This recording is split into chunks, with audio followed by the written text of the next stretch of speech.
గత 2-3 ఏళ్లుగా IPL season జరుగుతున్న ప్రతిసారి Chennai super kings captain Mahendra Singh Dhoni retirement పైనే ఎక్కువ చర్చ జరుగుతోంది. మరి ఏ ఆటగాడి గురించి ఇంతలా చర్చ జరగలేదేమో. కమెంటేటర్లు, సెలబ్రిటీలు, ఫ్యాన్స్ ఇలా ఎక్కడ చూసినా ధోని వచ్చే సీజన్లో ఆడతాడా, రిటైర్మెంట్ ఇస్తే మెంటార్గా ఉంటాడా, కోచ్గా ఉంటాడా అంటూ ప్రశ్నల మీద ప్రశ్నలు.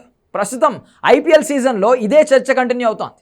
తాజాగా పంజాబ్ కింగ్స్తో మ్యాచ్కు ముందు టాస్ సమయంలో ధోని చేసిన వ్యాఖ్యలు వైరల్గా మారాయి. తన ఐపీఎల్ రిటైర్మెంట్పై క్లారిటీ ఇవ్వని ధోని మరోసారి సస్పెన్స్ కొనసాగించాడు. హోమ్ గ్రౌండ్లో పంజాబ్ కింగ్స్తో టాస్ సమయంలో ధోని మాట్లాడుతూ ఉండగా ఫ్యాన్స్ కేరింతలతో స్టేడియం దద్దరిల్లింది. దీంతో కమెంటేటర్ డానీ మోరిసన్ ఓ ప్రశ్న వేశాడు.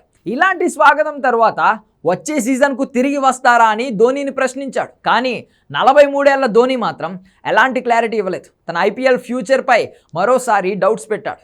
తాను తదుపరి మ్యాచ్కు వస్తానా అనేది తనకే తెలియదంటూ సమాధానం చెప్పిన తర్వాత ధోని నవ్వాడు. ఈ భారత మాజీ కెప్టెన్ తన కెరియర్ చివరి దశలో ఉన్నాడు. ఫిట్నెస్ సమస్యలతో అతను లీగ్లో ప్లేయర్గా ఆడడం డౌట్గానే ఉంది. గత ఏడాది ఐపీఎల్ సీజన్ ముగిసిన తర్వాత మోకాలి గాయానికి సర్జరీ చేయించుకున్న ధోని ఫిట్నెస్ సాధించిన మునుపటిలా చురుగ్గా మాత్రం లేడు. వికెట్ల వెనక అదరగొడుతున్న బ్యాటింగ్లో అంతగా కంఫర్టబుల్గా కనిపించడం లేదు. ఈ సీజన్లో ధోని 10 మ్యాచ్లలో 151 పరుగులు చేశాడు. బ్యాటింగ్ ఆర్డర్లో చాలా ఆలస్యంగా వస్తున్నాడు. మోకాలి సర్జరీ కారణంగానే ధోని ఎక్కువసేపు బ్యాటింగ్ చేయలేకపోతున్నాడని కోచ్ ఫ్లెమింగ్ కూడా తేల్చేశాడు. దీంతో ఈ ఐపీఎల్ సీజన్తోనే సిఎస్కేకు ధోని గుడ్ బై చెప్తాడని, లీగ్ను వదిలేస్తాడనే ప్రచారం బాగా జరుగుతోంది. చెపాక్లోని సిఎస్కే ఆడిన ఓ మ్యాచ్కు ఎప్పుడూ లేనిది ధోని పేరెంట్స్ కూడా హాజరయ్యారు. ఇక ఈ సీజన్లో ధోని ప్రదర్శనపై విమర్శలు వస్తున్నాయి.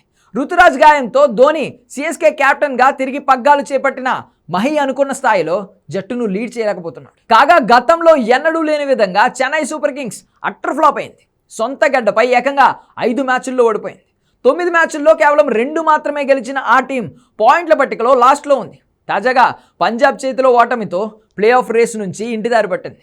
ధోని కెప్టెన్సీ మ్యాజిక్ ఏమాత్రం పనిచేయకపోగా అంచనాలు పెట్టుకున్న స్టార్ ప్లేయర్స్ ఎవరూ రాణించలేదు. రచిన్ రవీంద్ర, జడేజా, దీపక్ హుడా, పతిరానా, అశ్విన్ వంటి ప్లేయర్స్ అందరూ తీవ్రంగా నిరాశపరిచారు. ఫలితంగా సిఎస్కే ఖాతా లీగ్ స్టేజ్లోనే ముగిసిపోయింది.